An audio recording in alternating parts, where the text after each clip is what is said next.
What's up, guys? 10-minute nutrition hot seat knockout. So, you guys like that I'm working out right now? All right, so today's hot seat question is basically which nutrition plan or which nutrition is going to be best for you. All right, so this question is one that actually comes up very often. With so many very popular nutrition programs getting promoted, sold, and shared online, things like keto, paleo, low carb, high fat. The question is, what nutrition plan is most right for you? Well, or basically, should you do keto? Should you do paleo? Should you do zone? Should you do a low carb diet? Should you do a high carb diet? Should you do a cookie diet or smoothie diet? Well, here's what you really need to know, okay? All the plans work. The difference, though, is which plan works best for you. Okay, so let's go back and understand why each plan would work. Each plan will work in its own realm because of one key thing: calories.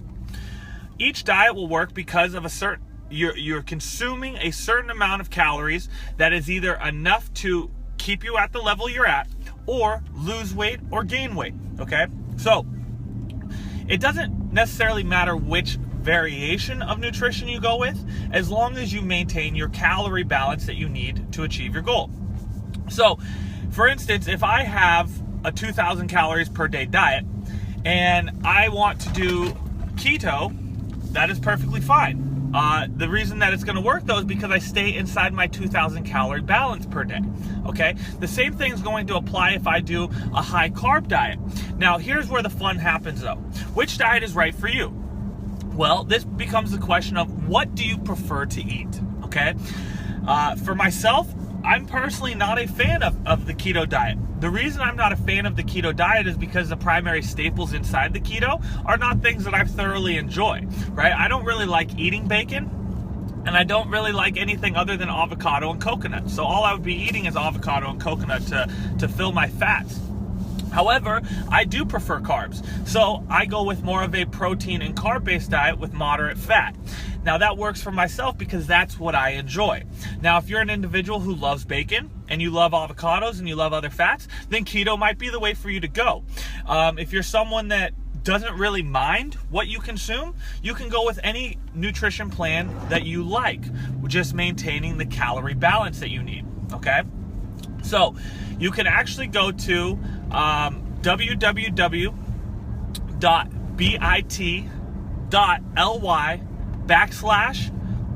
G-R-I-T, calculator, and find out how many calories you should be consuming to achieve your goal, okay? Now, moving off of that point, though, let's go to why these diets will work and why each one might work or seem like it works better, okay? Well, first, let's go with keto because it is the hot topic right now. Keto will see an initial weight loss, almost instantly for most individuals, usually a couple pounds within the first week.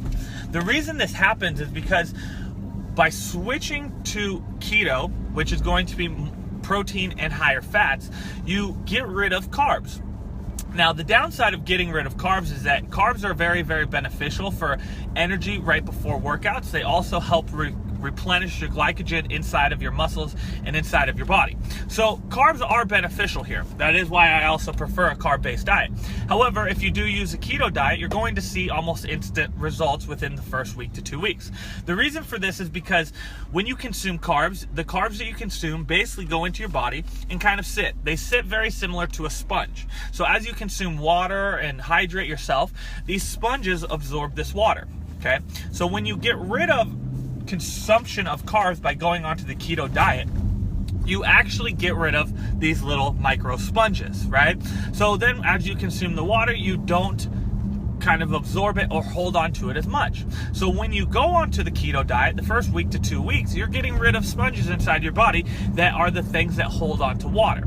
So you do lose weight when you start a keto diet, but the weight is not really your true weight. It's not your body weight going down. It's just water and hydration levels not being held on to, okay? Now, other ways you lose weight are through calorie manipulation. So calorie manipulation is where the key here is for all nutrition plans, all diets, and all successes with gaining or losing or maintaining weight.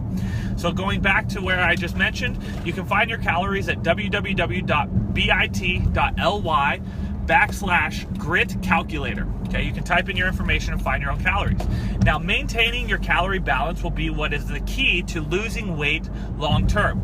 That is what's actually going to truly get you to lose and maintain the weight, or gain and maintain the weight. So eating less than you are required to maintain your body weight, or eating more than is required to gain body weight. Okay? Now, this is what I truly believe is most beneficial for an individual inside of nutrition, is finding a plan or finding foods that you prefer. It doesn't really matter what kind of foods that you do prefer, as long as you have some sort of protein. You should be consuming protein per meal. Usually we recommend about 20 grams of protein per meal. So that's about, if you really thought about it, it's maybe 2 to 3 eggs, or it might be about 4 ounces of chicken, about 3 ounces of steak, about 4 to 5 ounces of some sort of fish, or a protein shake, right? So consuming 4 to 5 meals like that every day of protein is going to be the main staple I use for most people. Inside of that staple, then we choose, do you like fat consumption or do you like carb consumption? Well, for most individuals I train with, the goal here is to understand energy balances. So we want to try and maintain a high level of energy, so we have a high level for training and we have a high level for daily activities. Because of that, we usually utilize the carb-based meal plan. However, again, if you like a fat-based program, you can go with fats and it works very similar. So we figure out we want to consume about 20 grams of protein per meal, about 4 to 6 meals. From there, we figure out if we want to be on a more carb-specific program. Do you enjoy carbs or do you enjoy fats, right?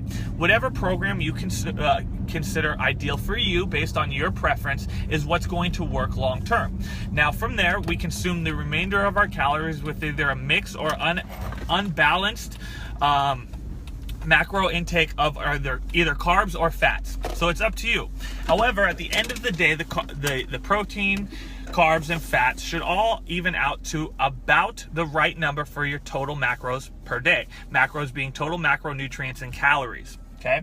So the nice part about a flexible diet is what I actually prefer most individuals on and what I use myself. A flexible diet allows you to do this. Let's say you had a weekend like Labor Day. Okay. Inside Labor Day, you know you're going to a barbecue and you're probably going to be around people that are going to be drinking and having a lot of beers because you're on a boat. Awesome. Fantastic. Well, cool. I can go out and I know that I have 2,000 calories per day. I can have some barbecue. I can eat the things that I enjoy, and I can also drink my calories, right? This means that I can go drink alcohol and enjoy my life for that day and still be on track for what I need to be doing that day. Okay. But then the next day I could resort back to my normal eating habits of maybe being a little bit more fat dominant with a little bit of carbs and protein. I can then instantly switch back to my nutrient plan that I'm usually on while still maintaining my daily calories. With this being said, this allows for the most flexibility inside your nutrition to allow you to enjoy your life without having very, very strict guidelines or strict rules that you must follow or apply. The other thing about nutrition is that each one of us is a little bit different. We're going to have different requirements inside of our calorie intake. We're going to have different requirements inside our preference of what we consume. Okay? So with that being said, no one meal plan or one nutrition process is going to be ideal for each individual. It's simply which one do you prefer? Do you prefer more fat or do you prefer more carb? Do you prefer an even balance? Whatever one works for you. What is ideal or most important is going to be total calories per day.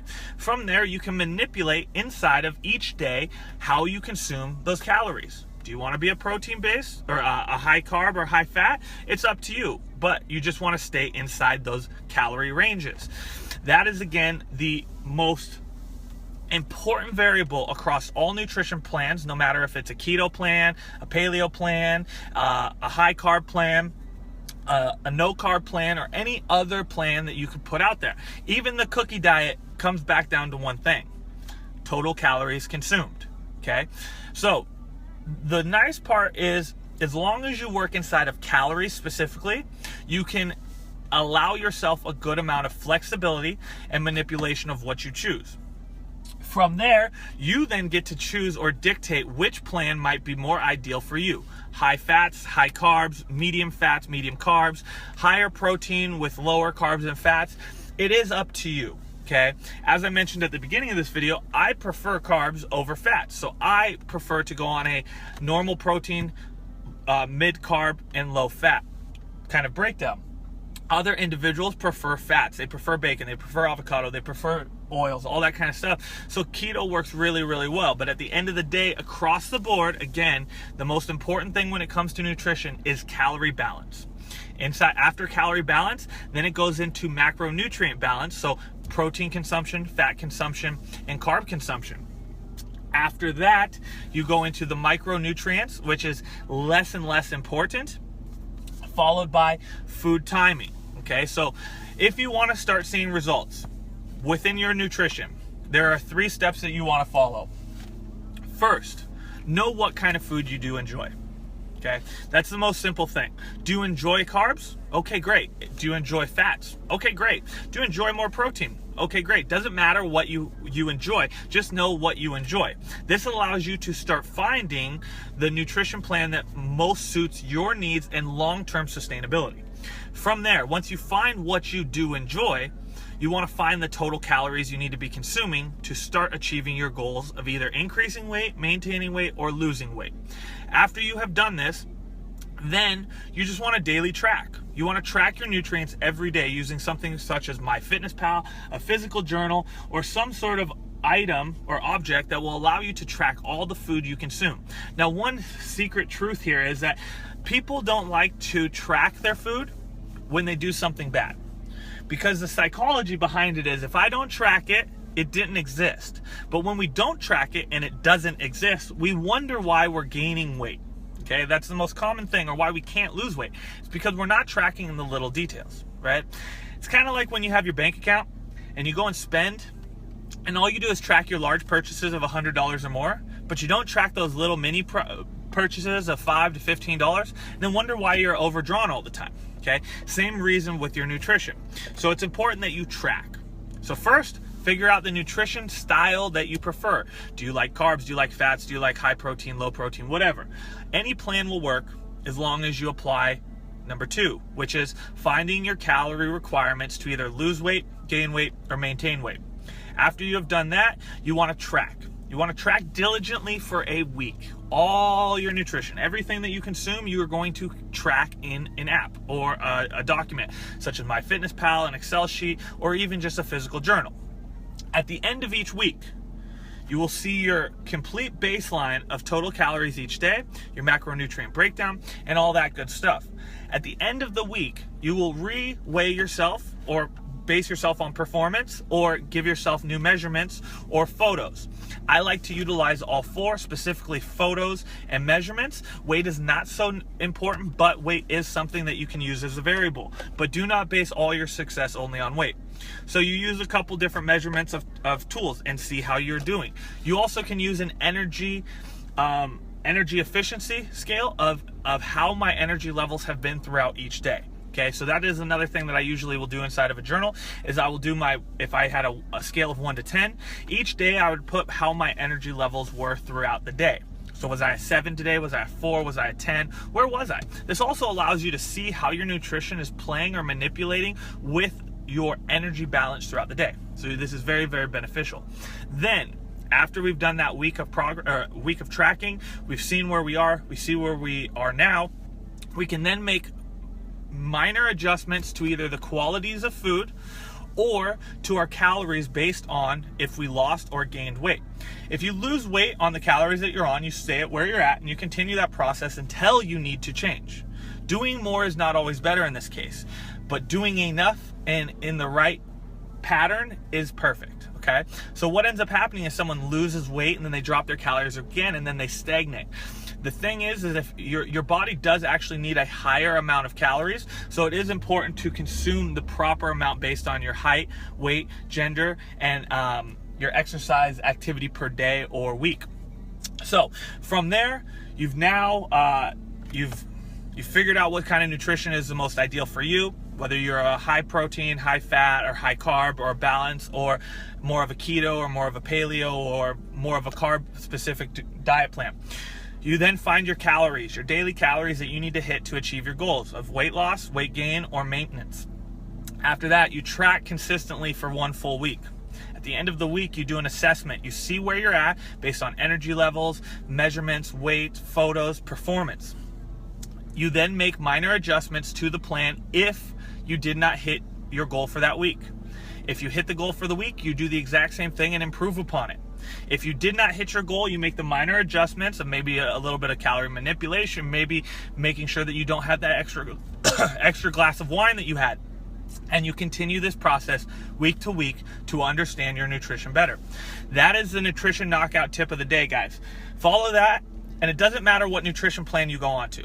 What matters is that you can maintain it, sustain it, and enjoy it. Because if you don't sustain it, you're not going to keep your results. If you don't maintain it, you're not going to hit your results. And if you don't enjoy it, you're probably not going to go much further than a week. And that's important, guys. If you want to see your goals, it's about commitment and long-term commitment to that plan. Okay? And if you can't stick to the plan, you're not going to be committed to the plan. And if you're not committed to the plan, you're not going to hit your goals like you want. So that's it, guys. If you have any questions, feel free to comment below. I'll get those answered for you. But otherwise, follow those 4 tips, and you should be on the fast track to hitting a nutrition plan that works best for you, seeing results, and actually enjoying it in a way that lets you maintain and keep going at it while also hitting your goals.